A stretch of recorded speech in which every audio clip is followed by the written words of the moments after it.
All right, 3. But led way as I am by my reflections to touch upon the power and vicissitudes of fortune, my observations shall not expatiate too widely, but shall be confined almost to the very personages who are contained in this dialogue, which I have begun to detail.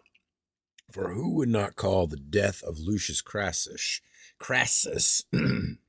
which has been so often lamented by multitudes, a happy one when he calls to mind the fate of those very persons who were almost the last that held discourse with him? For we ourselves remember that Quintus Catulus, a man distinguished for almost every species of merit, when he entreated not the security of his fortunes, but the retreat into exile, was reduced to deprive himself of life. It was then, too, that illustrious head of Marcus Antonius, by whom the lives of so many citizens had been preserved, was fixed upon the very rostra on which he had so strenuously defended the republic when consul, and which he had adorned with imperial trophies when censor. Not far from his was exposed the head of Caius Julius, who was betrayed by his Tuscan host, with that of Lucius Julius his brother, so that he, who did not behold such atrocities, may justly be thought to have prolonged his life during the existence of the Constitution, and to have expired together with it. He neither beheld his near relation Publius Crassus, a man of the greatest magnanimity, slain by his own hand, nor saw the image of Vesta sprinkled with the blood of the pontifex,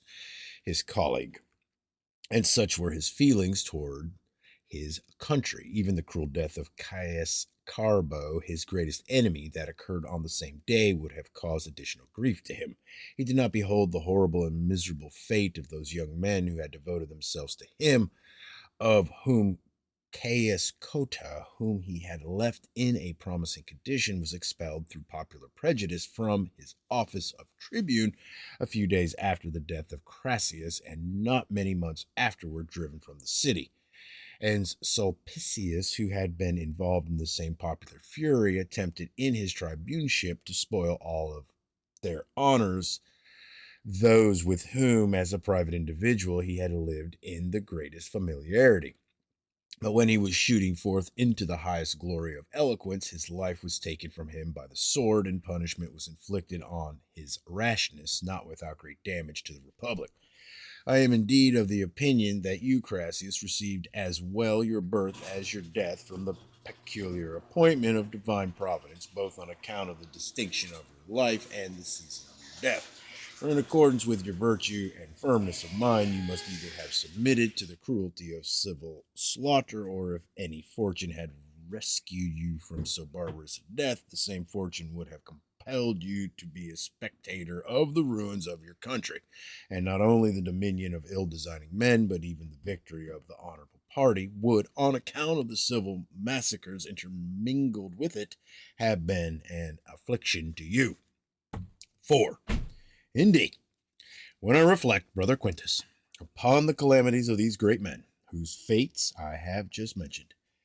and those which we ourselves have felt and experienced from our extraordinary and eminent love for our country, your opinions appear to me to be founded on justice and wisdom, as you have always, on account of such numerous, such violent, such sudden afflictions as have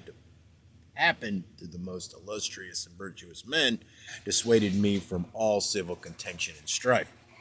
But because we cannot put affairs into the same state as if nothing had occurred, and because our extreme toils are compensated and mitigated by great glory, let us apply ourselves to those consolations which are not only pleasant to us when troubles have subsided, but may also be salutary while they continue. Let us deliver as memorial to posterity the remaining and almost the last discourse of Lucius Crassus, and let us express the gratitude to him which he so justly merited, although in terms by no means equal to his genius, yet to the best of our endeavors, for there is not any of us, when he reads the admirably written dialogue of Plato, in almost all of which the character of Socrates is represented, who does not, though what is written of him is written in a divine spirit, conceive something still greater of him about whom it is written. And it is also my request, not indeed to you, my brother, who attribute to me perfection in all things, but to others who shall take this treatise into their hands, and that they would entertain a nobler conception of Lucius Crassus than any that is expressed by me. For I, who was not present at this dialogue, and to whom Caius Coda communicated only the topics and heads of the dissertation, have endeavored to shadow forth in the conversation of the speakers whose particular styles of oratory, in which I knew that each of them was conspicuous. But if any person shall be induced by the common opinion to think either that Antonius was more jejune or Crassus more exuberant in style than they have been respectively described by me, he will be among the number of those who either never heard these great men or who have not abilities to judge, for each of them was, as I have explained before,